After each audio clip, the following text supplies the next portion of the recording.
Bismillahirrahmanirrahim. Assalamualaikum warahmatullahi wabarakatuh.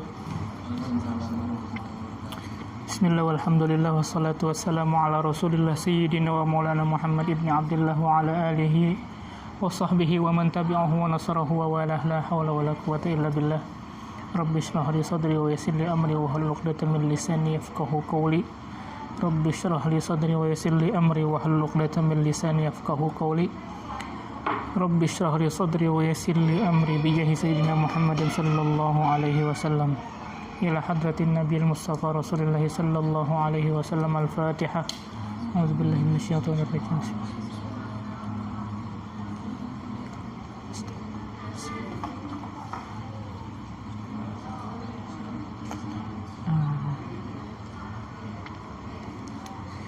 Bismillahirrahmanirrahim. Fanawayna at-ta'alluma wat-ta'lim wan-naf'a wal-intifa' wal-ifadata wal-istifadah wal-hath 'ala at-tamassuki bi kitabillahi wa sunnati rasulih wad-du'a ila al-huda wad-dalalata 'ala al-khair ibtigha wajhillahi wa mardatihi wa qurbi wa thawabih. Silakan. Tak baca.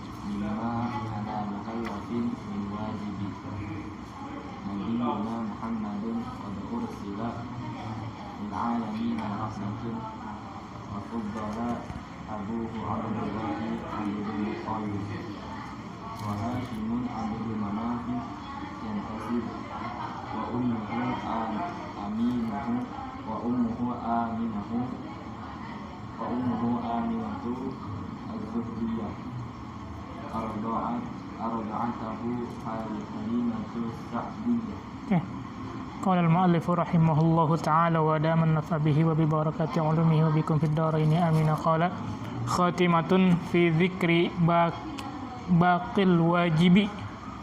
Khatimatun, inilah penutup, fi dzikri, tentang penjelasan suatu perkara, baqil wajibi,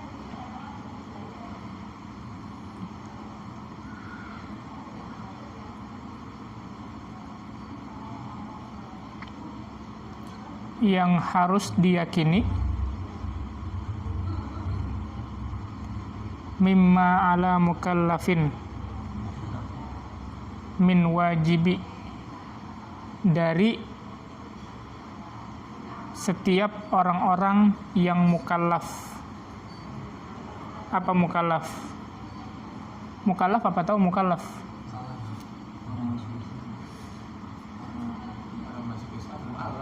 Orang masuk Islam mu'allaf. Mukallaf orang yang sudah dikenai kewajiban, itu namanya mukallaf. Atau orang yang sudah akil baligh. Makanya di dalam ilmu fikih ada hukum taklifi, pembebanan. Wajib, haram, mubah, sunnah, makruh. Namanya hukum taklif. Ada mukallaf. Mukallaf itu seseorang yang sudah diberikan kewajiban ya untuk melaksanakan apa yang diperintahkan oleh Allah Subhanahu wa ta'ala, seperti salat 5 waktu dan sebagainya. Nabiyuna, yaitu nabi kami, nabi kita bersama, Muhammadun,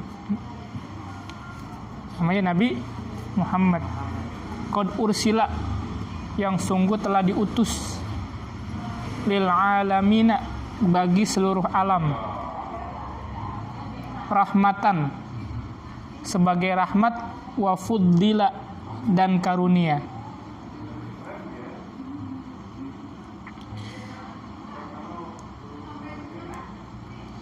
Jadi Allah Subhanahu wa ta'ala mengutus nabi kita, Nabi Muhammad, sebagai rahmat untuk semesta.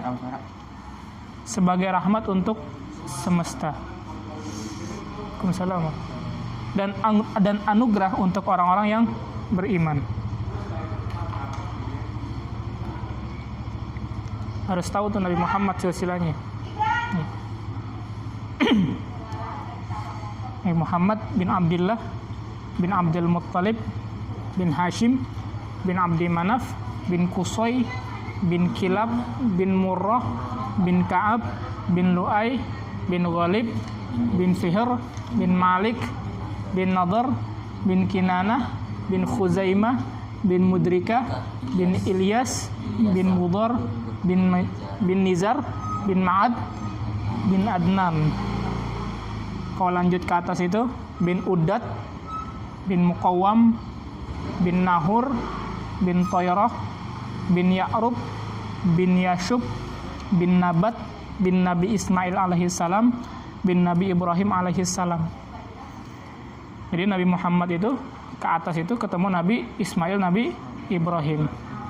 Makanya Nabi pernah mengatakan, saya adalah keturunan dari 2 orang yang mau disembelih. Saya adalah keturunan dari 2 orang yang mau disembelih. Yang pertama ayah saya, yang kedua Nabi Ismail alaihissalam. Kalau sejarah Nabi Ismail kan udah tahu. Ya. Ketika itu diganti dengan seekor kambing kibas.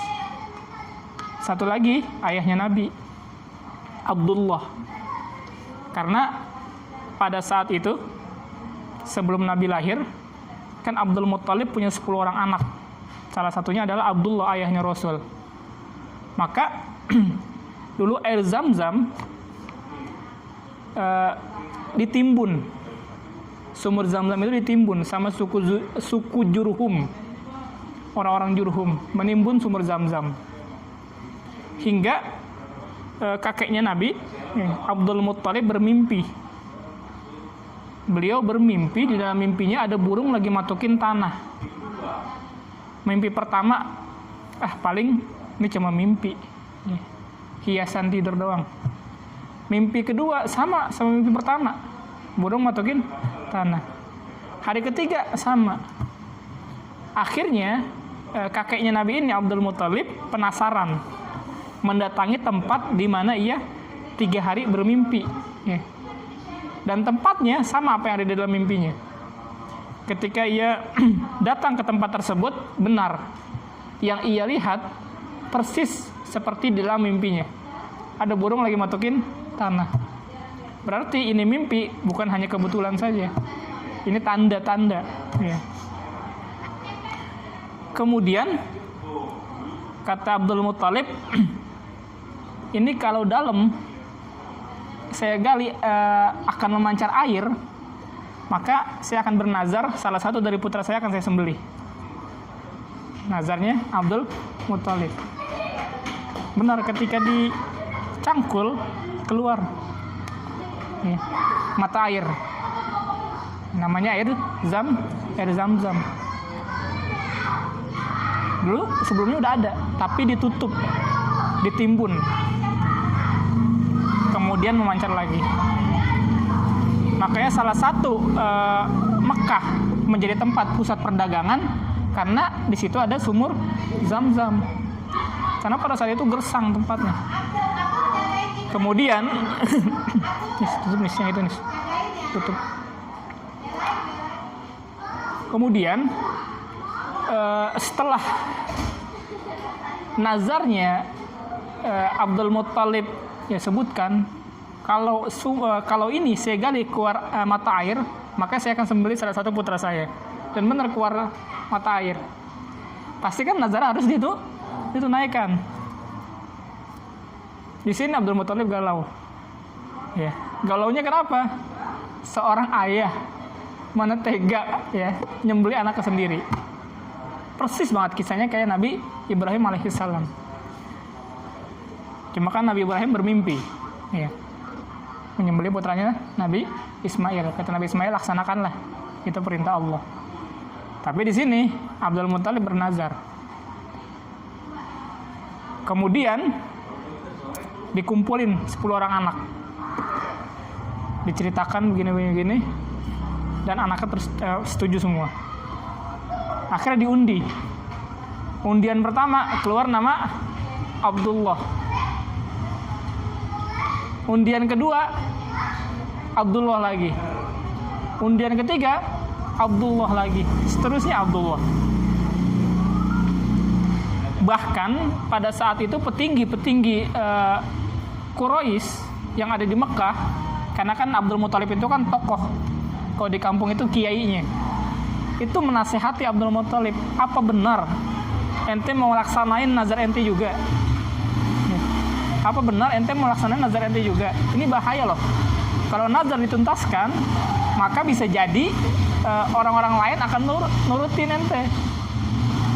Akhirnya, singkat cerita, Abdul Muthalib bertemu salah seorang pendeta yang saat itu percaya kepada kitab-kitab sebelum diturunkannya Al-Quran, Taurat, Injil, Zabur. Nazar bisa dihilangkan dengan digantikan 300 ekor onta. Apakah Anda mampu? Wahai Abdul Muthalib, mampu. Setelah itu, nazar yang tadinya mau nyembelih Abdullah, ayahnya Nabi, maka tidak jadi. Abdul Muthalib mengganti nazar tersebut dengan 300 ekor onta. Kayak kisah Nabi Ibrahim. Saat mau menyembelih Nabi Ismail, Allah ganti dengan 1 ekor kambing kibas. 1 ekor kambing. Makanya kata Nabi, saya dilahirkan dari keturunan 2 orang yang mau disembelih. Yang pertama Nabi Ismail, yang kedua ayahnya Abdullah. Abuhu Abdullahi Abdul Muttalib. Ayahnya namanya Abdullah bin Abdul Muttalib. Wa Hashim bin Hashim. Abdul Manafin bin Abdul Manaf. Yantasib, ya keturunannya. Abdullah bin Abdul Muttalib bin Hashim bin Abdi Manaf. Wa ummuhu, ibunya Aminatuz Zuhriyah, namanya Siti Aminah, ya. Az-Zuhriyah, ya, Aminah Az-Zuhriyah. Arda'athu Halimatus Sa'diyah. Ibu susunya siapa? Halimatus Sa'diyah. Nah, sebelum sama Halimatus Sa'diyah, disusui sama siapa dulu? Ayo, sama siapa? Ini siapa?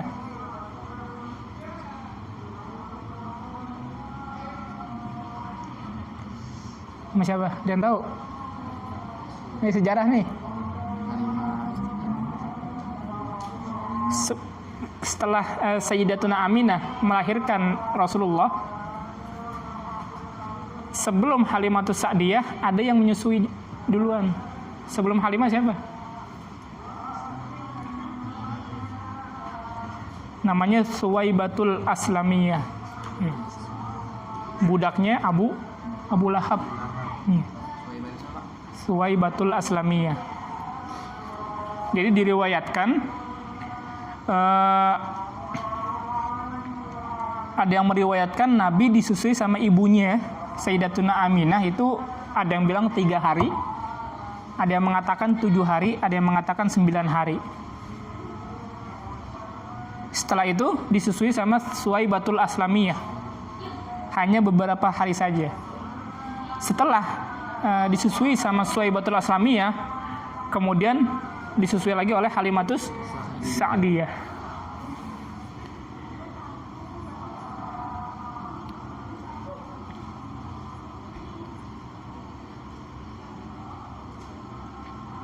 Lanjut. Mauliduhu.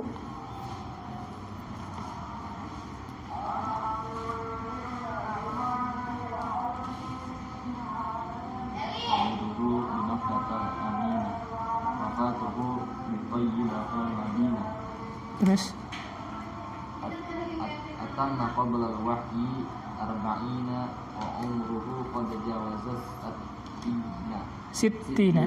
Terus wa sab'atun auladuhu faminhum salasatun min adh-dhukuri tufhamu. Oke, mauliduhu. Nabi dilahirkan di Makkahul Aminah, dilahirkan di Mekah, ya. Wafatuhu bi Thaibatul Madinah. Wafatnya di kota Madinah. Dulu sebelum adanya Madinah, itu kota tersebut namanya apa? Sebelum Madinah. Sekarang kan nama kota Madinah. Sebelum Madinah apa namanya? Dulu namanya Yastrib. Yastrib. Sebelum Madinah namanya Yastrib. Tetapi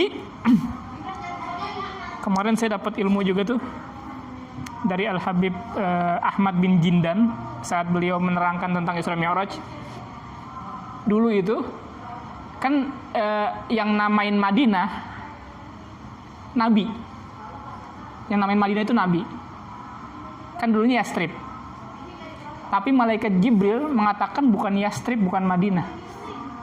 Kota Madinah adalah Toibah, namanya Toibah. Nama aslinya Toibah. Nanti ketika Isra nanti ada ceritanya tuh. Jadi dulu itu namanya Yastrib. Kemudian Rasulullah menamakan Madinah. Tapi malaikat Jibril tidak mengatakan itu kota Madinah, tapi Toibah. Ya, di Toibah. Dari Muhammad dilahirkan di Mekkah, ya, Maulidu bi Makkatul Aminah. Pada hari apa? Hari Senin, tanggal 12 Rabiul Awal. Bertepatan pada tanggal 20 April 571 Masehi. Itu di dalam kitab Jala'ul Afham Syara' Aqidatul Awam. Tanggal 20 April 571 Masehi. Atau 12 Rabiul Awal. Tahunnya apa? Tahun gajah. Karena saat itu Raja Abraha ingin menghancurkan Ka'bah. Udah pada tahu dah tuh ceritanya dah. Wafatuhu bi Thaibatal Madinah. Rasul wafat di Madinah. Sama wafatnya pada tanggal berapa? 12 Rabiul Awal. Harinya apa? Hari Senin, sama. Atau bertepatan pada tanggal 8 Juni 633 Masehi. 8 Juni 633 Masehi. Tapi ini ulama berbeda-beda pendapat. Ya. Dan itu wajar karena setiap sejarah itu nggak begitu otentik. Kenapa nggak begitu otentik? Ya karena penelitian nggak ada di zaman itu kita. Itu namanya sejarah. Beda setahun, 2 tahun, 3 tahun itu hal yang wajar. Beliau dimakamkan pada hari Rabu di kamar Sayyidatuna Aisyah. Makanya di dalam buku sejarah itu ada peristiwa yang agak kurang mengenakan. Kenapa? Karena ketika Rasul wafat, orang-orang ada yang membuat satu kelompok di mana mereka memusyawarahkan setelah Rasul siapa nih yang bakal gantiin. Makanya kalau ente lihat di buku-buku paket itu ada kisah di mana saat itu memang jenazah Rasul belum dikuburkan. Tapi ada di tempat lain ada orang yang berkumpul memusyawarahkan setelah Rasul nggak ada, nih siapa nih yang bakal gantiin? Siapa yang bakal gantiin? Kan sempat tuh terjadi perdebatan antara kabar tersebut kabar yang orang ngumpul ini nih sampai kepada telinganya Umar bin Khattab dan Abu Bakar As-Siddiq. Padahal saat itu Rasulullah belum dimakamkan. Suksesi setelah Rasulullah siapa yang bakal gantiin? Yang pada akhirnya bermusyawarah Abu Bakar As-Siddiq. Nah di sela-sela itu ada tuh kisah yang panjang tuh. Yang nentuinnya sebenarnya bukan Abu Bakar tadinya. Yang dipilih bukan Abu Bakar. Tapi ada satu kelompok yang aklamasi memilih siapa namanya saya lupa tuh. Bukan Abu Bakar. Akhirnya mereka berkumpul yang tadinya memang agak alot perdebatannya hingga Abu Bakar mengusulkan Umar bin Khattab dan Abu Ubaidah bin Jarrah. Akan tetapi Umar bin Khattab menginginkan Abu Bakar As-Siddiq. Karena orang yang selalu bersama Rasul. Itu kalau diceritain selesainya panjang tuh. Atam maqablal wahyi arba'ina. Sebelum wahyu turun, umurnya berapa tahun? 40. Wa umruhu qad jawaza sittina. Dan umurnya telah melewati 60 tahun. Maksudnya apa? Ketika usia 40 tahun, ya, malaikat Jibril datang kepada Nabi dengan berita kenabiannya. Pada tanggal berapa? 17 Ramadan. Kemudian wafatnya pada usia berapa? 63 tahun. Makanya di sini wa umruhu qad jawaza sittina, usianya Nabi lewat 60 tahun. Berarti 63 tahun Rasulullah wafat. Lanjut ya. Wa sab'atun auladuhu faminhum. Ini biar cepat khatam nih dikit lagi. Ada 7 anak-anak Nabi. Nih, anak Nabi ada 7. Salah satu minaz dzukuri tufhamu.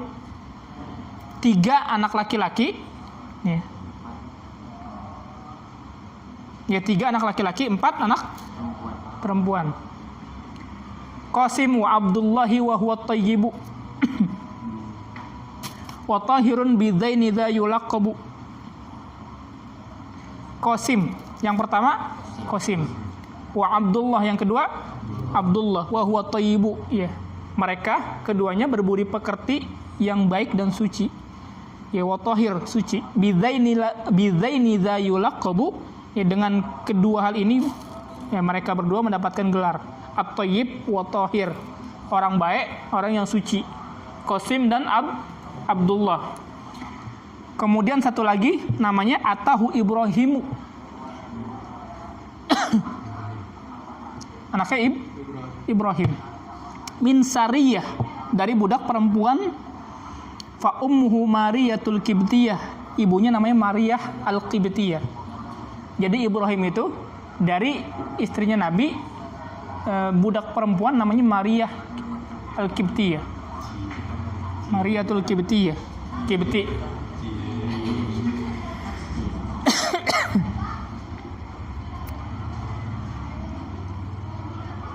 Wa ghairu Ibrahim min Khadijah. Selain Ibrahim min Khadijah, yang mereka lahir dari Siti Khadijah. Abdullah, Qasim dari Siti Khadijah, Ibrahim dari Mariyatul Qibtiyah, ingetin tuh. Sisanya lagi hum sittatun fakhuz bihim walijah, ada 6. 3 laki-laki, 4 perempuan. Wa arba'un minal inasi tuzkaru, 4 orang anak perempuan. Ridwanu Rabbi lil jami'i yuzkaru, semoga keridhaan Allah ya terlimpah untuk mereka semua. Siapa aja? Fatimah Zahra ba'luha Ali, yang pertama Fatimah Az-Zahra itu yang perempuan. Ba'luha Ali, ya ba'luha itu suaminya Ali bin Abi Thalib. Ya kan, Ali bin Abi Thalib menikah dengan Sayyidatuna Fatimah Az-Zahra. Wa bnauhuma as-Sibtani. Dari mereka nih, dari Fatimah Az-Zahra dan Sayyidina Ali bin Abi Thalib melahirkan Sibton. Sibton itu Sayyidina Hasan wal Husain. Fadluhum jali, cucu Nabi yang punya keutamaan yang luar biasa. Makanya as-Sibton. Ya, Sibton itu Hasan dan Husain. Fa Zainabun wa ba'daha Ruqayyah. Kemudian putri yang lainnya Zainab, Ruqayyah, wa Ummu Kulsumin zakat rodiyah. Ummu Kulsum zakat rodiyah, wanita suci yang diridhoi. Jadi anak-anaknya Nabi kesimpulannya ada 7. 3 laki-laki, 4 perempuan. Ingetin tuh, saya ulang lagi. Anaknya Nabi 3 laki-laki, 4 perempuan. Yang pertama Qasim. Qasim ini wafat di Mekah, usianya 2 tahun. Ya. Kemudian yang kedua Abdullah. Ya. Wafat juga di Mekah, masih kecil. Kemudian yang ketiga Ibrahim. Wafat pada bulan Zulhijjah. Kemudian yang keempat Zainab. Yang kelima Ruqayyah. Yang keenam Ummu Kulsum. Yang ketujuh Fatimah Zahra. Jadi semua keenam anaknya Nabi lahir dari siapa? Siti Khadijah. 1 Ibrahim dari mana? Mariyatul Qibtiyah. Langsung. Antis ini suatin wafatul Mustafa. Rasulullah wafat meninggalkan 9 istri. Khuyirna fakhtarna nabiyyal muktafa. Khuyirna fakhtarna nabiyyal muktafa. Mereka telah diberi pilihan an-nabiyyal muktafa. Lalu mereka memilih nabi sang pribadi yang diikuti. Siapa aja istri-istrinya? Aisyah. Yang pertama Aisyah, Siti Aisyah. Yang kedua Hafsah. Yang ketiga Saudah. Yang keempat Sofiyah. Yang kelima Maimunah. Yang keenam Romlah. Yang ketujuh Hindun. Yang ke-8 Zainab. Kadza Juwairiyah. Yang ke-9 Juwairiyah. Lil mu'minina ummahatun mardiyah. Mereka adalah ibu-ibu yang diridhoi. Ya. Jadi perempuan ummul mukminin ya, ummul mukminin. Ya. Ada 9 tuh. Aisyah, Hafsah, Saudah, Sofiyah, Maimunah, Romlah, Hindun, Zainab, Juwairiyah. Lanjut. Isra Mi'raj ya. Wa qabla hijratin nabiyil Isra min Makkatin lailan liqudsin yudra. Sebelum hijrahnya Nabi terjadilah Isra Mi'raj. Min Makkatin lailan liqudsin yudra. Dari Mekah ke Baitul Maqdis. Nanti penjelasannya. Saya selesaiin dulu yang Isra Mi'rajnya dulu. Kemudian wa ba'da Isra'in urujun lis-sama. Setelah Isra Mi'raj, setelah Isra ya urujun lis-sama, naik ke langit Nabi. Hatta ra'an nabiyyu rabban kallama, sampai Nabi melihat ya memandang Tuhannya ya Allah Subhanahu wa taala. Nanti ada beberapa riwayat nih. Min ghairi kaifin wan hisarin waftarat alaihi khamsan ba'da khamsina farad. Min ghairi kaifin, tanpa sifat ya. Wan hisarin waftarat, diliputi arah dan berlakunya kewajiban, alaihi khamsan ba'da khamsina farad, ditetapkan 5 waktu setelah 50 sebagai kewajiban. Jadi gini, ini panjang juga nih Isra-nya. Jadi ketika peristiwa Isra Mi'raj, sebelum terjadinya peristiwa Isra, ada kejadian di mana ada masa di mana Rasulullah saat itu sedang mengalami kesedihan. Setelah ditinggal wafat istrinya Sayyidatuna Khadijah sama pamannya Abu Thalib. Abu Thalib. Ini 2 orang ini yang sangat melindungi Rasul. Karena saat itu kondisi dakwah Rasul kan tidak apa namanya, masih banyak yang menentang Rasul, mencaci maki Rasul. Ini 2 orang ini tamengnya. Wajar sedih. Ya, 2 orang yang Rasulullah cintai meninggalkan beliau, Sayyidatuna Khadijah sama Abu Thalib. Makanya disebutnya Amul Huzn, ya tahun kesedihan. Kemudian Rasulullah setelah peristiwa tersebut, mengalami kejadian tersebut, ya Allah uji ya, dengan ya Amul Huzn, ditinggal 2 orang dicintainya. Rasulullah hijrah ke Taif, ya, berdakwah di Taif. Alih-alih mendapatkan pengikut, mendapatkan sambutan yang istimewa, ternyata enggak. Di Taif diapain? Ditimpukin pakai batu sampai Rasulullah terluka. Bahkan diriwayatkan malaikat sampai nawarin Rasul, ini kalau perlu gunung saya timpain ke mereka. Kata Rasul jangan.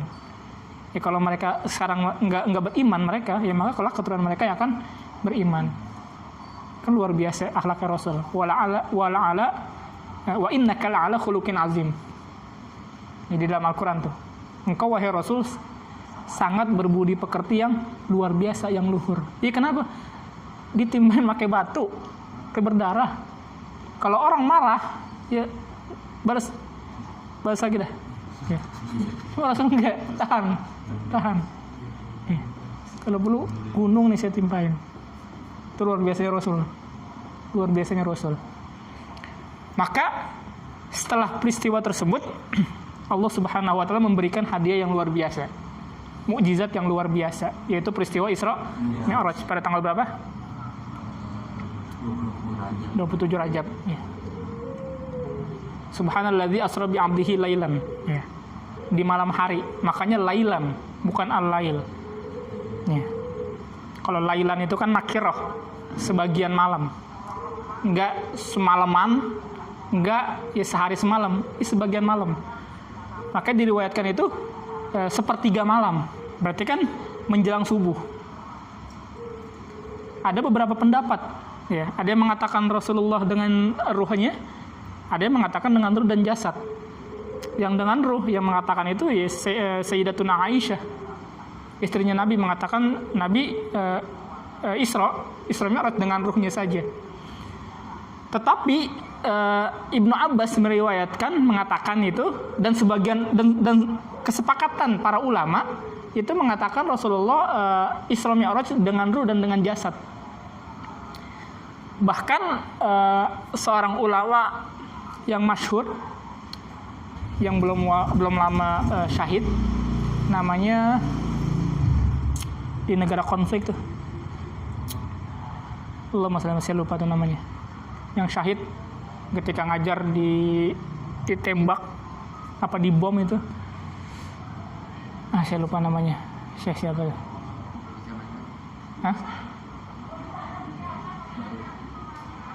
Beberapa tahun yang lalu, ulama besar juga di negara konflik di Libya kalau nggak salah. Saya lupa namanya, siapa tuh. Beliau mengatakan kalau Rasulullah hijrah dengan ruhnya saja, maka ketika ditanya sama orang kafir, beda. Ente mimpi melihat sesuatu, kemudian ente ceritain ke orang. Yang ente ceritain puas nggak? Enggak, karena dalam mimpi. Makanya ulama sepakat Rasulullah itu Isra Mi'raj dengan ruh dan dengan jasad. Nah, ketika Isra, kan subhanalladzi asra bi 'abdihi lailan, sebagian malam. Jadi ketika Rasulullah Isra itu malam harinya diriwayatkan Rasulullah berada di Mekah bersama pamannya Hamzah dan Ja'far bin Abi Thalib. Ada yang meriwayatkan di rumah Ummu Hani. Ada juga yang mengatakan ketika itu Rasulullah ya berada di Mekah sepertiga malam tuh. Ketika di rumah Ummu Hani, ada yang meriwayatkan di rumah Ummu Hani nih, Rasulullah lagi beristirahat setelah sholat tahajud. Malaikat Jibril datang dari atap rumah, membuka atap rumah Ummu Hani tanpa menjatuhkan apapun. Sampai diriwayatkan debu pun nggak jatuh. Debu pun, orang kan kalau buka atap itu kan ada aja tuh serpihan-serpihannya jatuh. Ini enggak sama sekali. Ketika itu malaikat Jibril turun menemui Rasul dengan membawa seekor binatang yang namanya buruk. Ya, buruk itu warna putih, lebih besar dari keledai, lebih kecil dari kuda. Ya. Dan buruk itu ya hanya bisa disifati, nggak bisa disebutkan dengan secara detail palanya bagaimana, ini bagaimana. Cuma kan orang-orang kafir itu kan, ya. Nah, sampai ada yang mengatakan itu orang-orang Barat itu kan kalau lihat di Google itu palanya perempuan. Lihat di Google dah, palanya pala perempuan. Itu dari mana? Ya. Burak itu nggak bisa disifati dengan ciri-ciri. Karena diriwayatkan di dalam hadis Sahih Bukhari itu hanya dikatakan burak itu berwarna putih, lebih besar dari keledai, lebih kecil dari kuda. Nah, ketika melangkah, maka langkah kakinya sejauh mata memandang. Makanya barkun, ya, burak barkun, cahaya, kecepatan cahaya. Kemudian ketika dia naik, buruk naik atau buruk turun, kan biasanya kalau orang naik hewan itu, kalau naik ke atas berarti kan tunggangannya kan berubah ya. Kalau turun tunggangan juga begini kan. Tapi buruk enggak. Mau dia naik ke atas kayak, mau di ke bawah kayak, tetap ketika ditungganginya sejajar. Ya. sejajar. Kayak naik mobil ada apa namanya tuh? Pernya tuh, goncangannya, ya yang di dalam santai. Itu buruk kayak gitu. Bahkan ketika dijelasin sama Habib Ahmad bin Jindan itu, saya nggak tahu sumber dari mana ya. Beliau menceritakan, setahu saya itu ketika malam Isra Mi'raj itu kan sama Jibril sama malaikat Jibril sama buruk aja ya. Tapi kemarin saya pernah dengar kajiannya itu, Habib Jinan mengatakan bukan hanya malaikat Jibril aja. Jadi buruk, malaikat Jibril di kanan, Mikail di kiri. Saya nggak tahu sumbernya dari mana, tapi Habib Ahmad bin Jinan pernah mengatakan seperti itu. Kan umumnya kita tahu kan hanya malaikat Jibril sama buruk. Tapi ternyata ketika Isra itu malaikat Jibril, Mikail, dan Rasulullah. Sampai sebelum Isra itu ada peristiwa Saqfus Sodr. Rasulullah itu dadanya dicuci, ya pembelahan dada.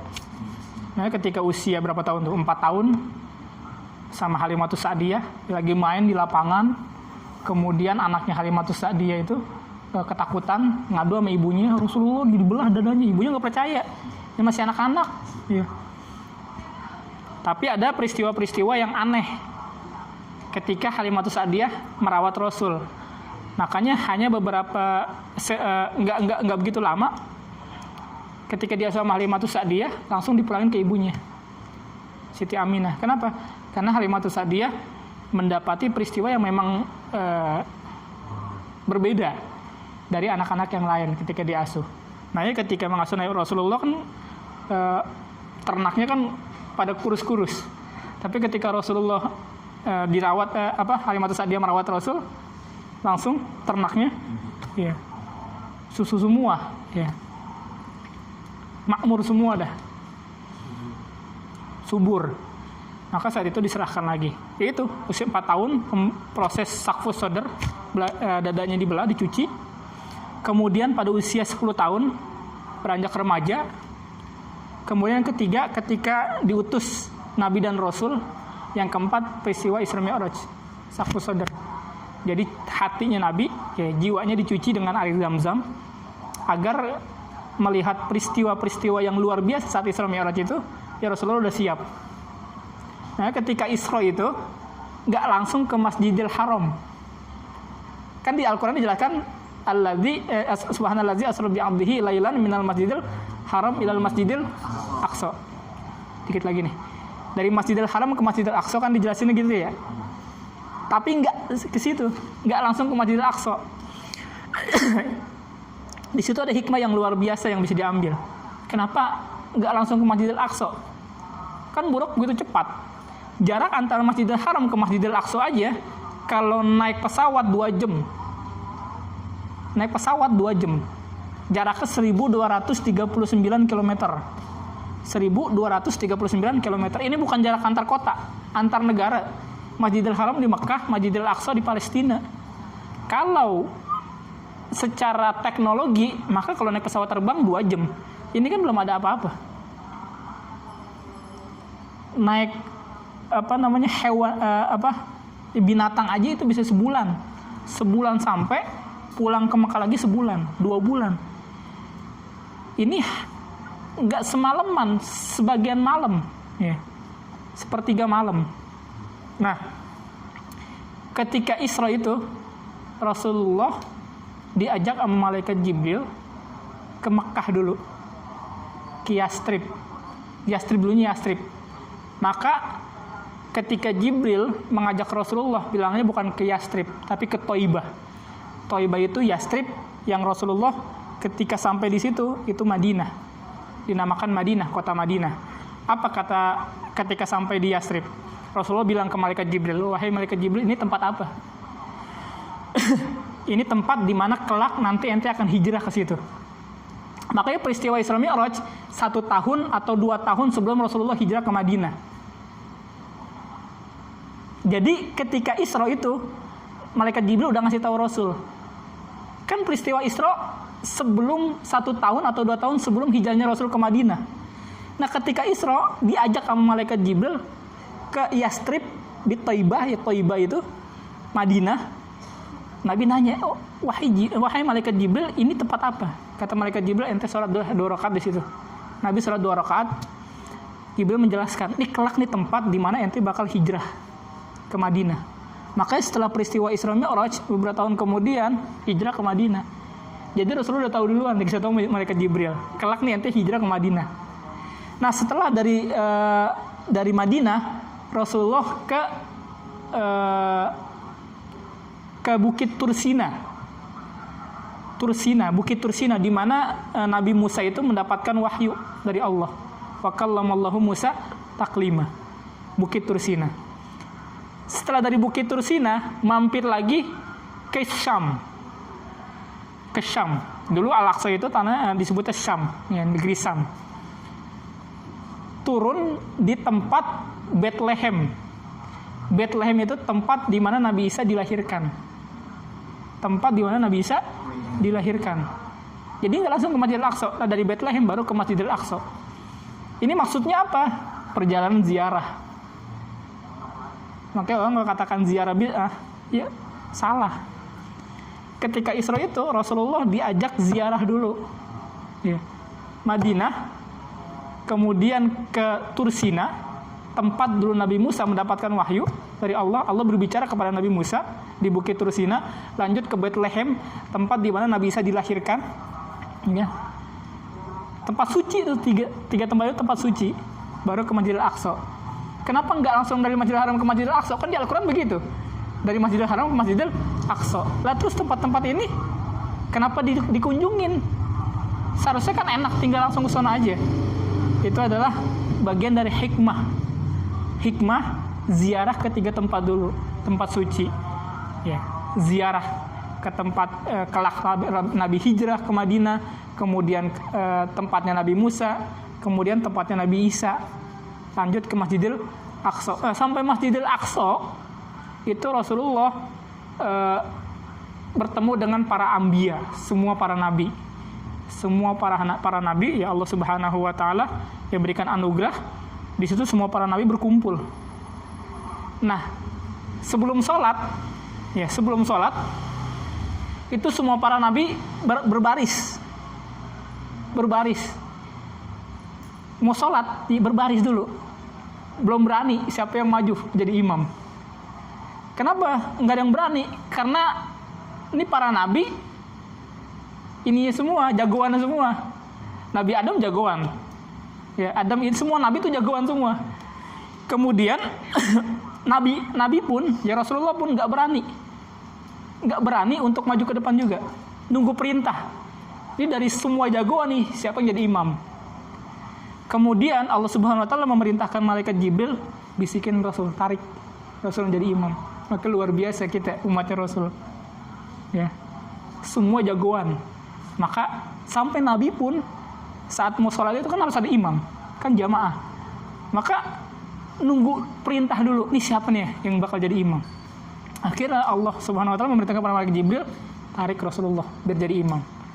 Ya, makanya kan Rasulullah itu rahmatin lil alamin, berarti rahmat semua alam. Berarti dari Nabi Adam sampai ya Nabi Isa, ya Allah Subhanahu wa taala berikan keistimewaan kepada Rasul, ya rahmatin lil alamin. Sampai sholatnya bagaimana? Kan sebelum Mi'raj itu kan baru diperintahin sholat, iya kan? 50 waktu jadi 5 waktu. Sebelum Isra Mi'raj itu udah ada sholat. Sholatnya bagaimana? Sekarang sholatnya bagaimana? Ayo. Ini banyak pertanyaan-pertanyaan begini. Rasulullah Isra kan dari Masjidil Haram ke Masjidil Aqsa. Mi'raj dari Al-Aqsa ke Sidratul Muntaha. Ya baru diperintahkan sholat atau diberikan hadiah, ya kan? Sedangkan ketika Rasulullah ada di Masjidil Aqsa disuruh sholat dulu. Ketika Rasulullah hijrah ke di perjalanan ke Madinah, ke Madian, ke Bukit Tursina, kemudian ke Bethlehem disuruh sholat 2 rakaat. Padahal saat itu Rasulullah belum Mi'raj. Itu bagaimana sholatnya? Kan disuruh sholat. Ayo, ada yang bisa jawab. Sholatnya bagaimana?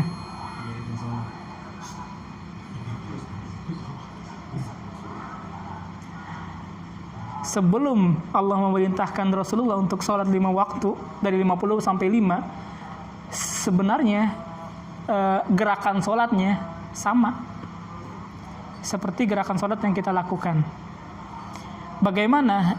Karena sebelum Rasulullah menyebarkan ajaran Islam, Nabi Ibrahim sudah mengajarkan agama namanya agama Hanafiyah, ya ajaran tauhid juga. Ya. Jadi sholatnya Rasul sebelum Isra Mi'raj itu sama gerakannya, hanya saja waktunya berbeda. Waktunya saat itu Rasulullah beribadah pagi dan malam. Pagi dan malam. Sebelum Mi'raj, Allah memerintahkan sholat dari 50 waktu menjadi 5 waktu. Sebelumnya pagi dan malam. Makanya dari sejarah ketika pamannya Nabi menimpakan kotoran kepada Rasul ketika Rasul ibadah sholat di mana? Kan di Ka'bah tuh. Rasulullah lagi sholat kemudian ditimpa kotoran. Ya. Kotoran berarti kan saat itu Rasulullah udah sholat, ya kan? Rasulullah udah sholat. Ya, berarti gerakannya ya sama dengan gerakan sholat kita. Cuma disempurnakan lagi sama malaikat Jibril. Malaikat Jibril yang ngajarin Rasulullah sempurnakan begini. Ibadah sholatnya sebelumnya sudah pernah dilakukan oleh Nabi Ibrahim alaihis salam. Nabi Ibrahim menyebarkan ajaran namanya ajaran tauhid yang disebutnya ajaran Hanif atau Hanafiyah. Kalau kalian pernah baca tuh di buku SKI itu kan ada tuh pembahasannya. Jadi sebelum Rasulullah menyampaikan dakwah, dulunya ada ajaran namanya agama Hanafiyah, ya, ajaran tauhid yang dibawa oleh Nabi Ibrahim alaihissalam. Sampai datang Amr bin Wa'il Khuzai bawa batu, ya, sehingga akidah mereka perlahan runtuh. Jadi mereka malah menyembah berhala. Sampai situ saja tuh. Nanti di Isra itu nanti ada penjelasannya. Ketemu siapa aja. Sampai ketemu Siti Masito. Ya, siapa Siti Masito? Tukang sisir Fir'aun. Jadi ketika Isra, Rasulullah nyium baunya wangi banget. Kata Rasulullah, wahai malaikat Jibril, ini wangi apa sih? Harum banget. Apa kata malaikat Jibril? Ini wangi dari tukang sisir Fir'aun. Karena ketika itu Siti Masito lagi nyisirin anak Fir'aun, sisirnya jatuh. Kemudian Siti Masito mengucap, ya Allah. Anak Fir'aun kaget. Apakah engkau punya Tuhan selain ayahku? Iya. Allah Tuhan saya. Saya punya Tuhan selain bapakmu Fir'aun. Saya aduin ke ayah. Kata Siti Masito, silakan. Ini orang yang iman udah kuat. Fir'aun itu kuat banget. Ya, kuat banget. Orang-orang pada takut sama Fir'aun. Tapi keimanannya Siti Masito nggak bisa digoyahkan dengan apapun. Sampai apa? Disiksa. Keluarganya Siti Masito disiksa sampai ditawain sama Firaun, mau balik lagi nggak? Ngakuin saya sebagai Tuhan. Siti Masito nggak bisa. Iman udah kuat. Ya, iman udah kuat, nggak bisa diruntuhin. Kalau iman ini udah nggak bisa diruntuhin. Akhirnya apa? Disiapin tungku besar yang isinya air panas, minyak panas. Keluarganya satu-satu digoreng mati. Kemudian dilihat Siti Masito tuh sebelum akhir hayatnya syahid, dia punya anak kecil lagi netain. Ngelihat keluarganya udah wafat, udah mati karena digoreng sama Firaun, kan tinggal dia berdua. Kemudian ditanya lagi sama Firaun.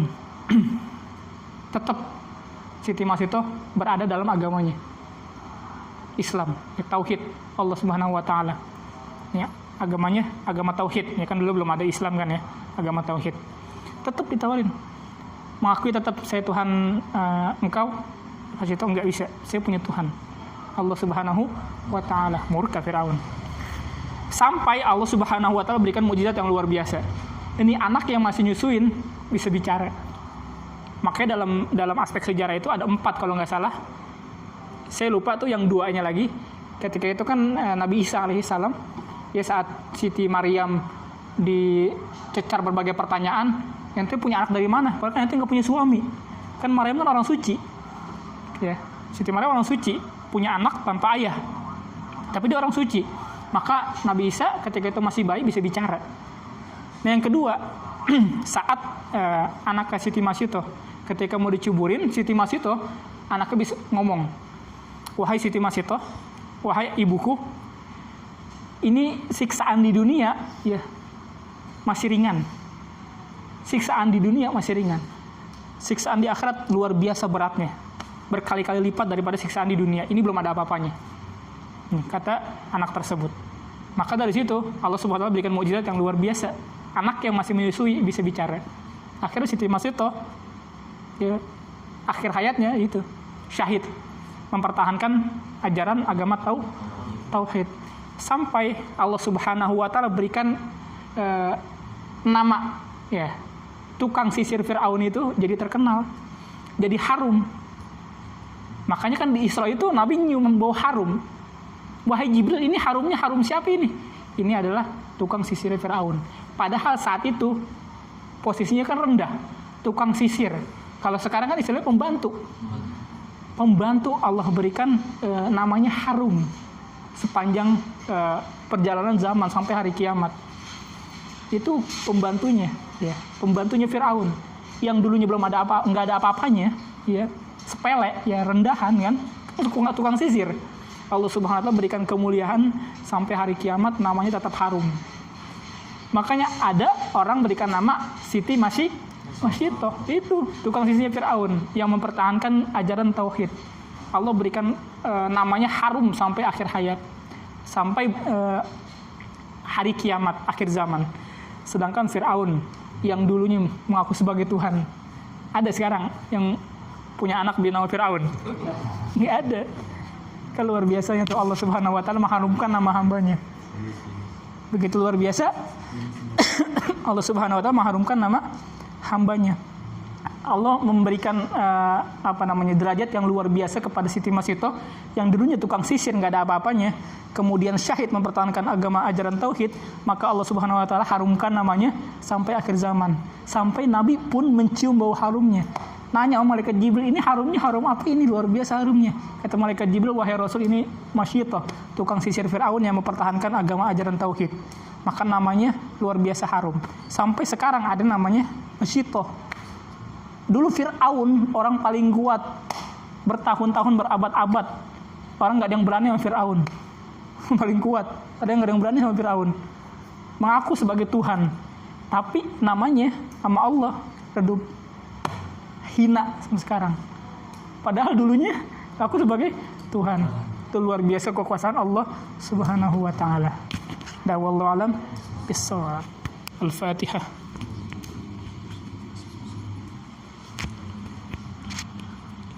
Iya, tanah budaya Palestina.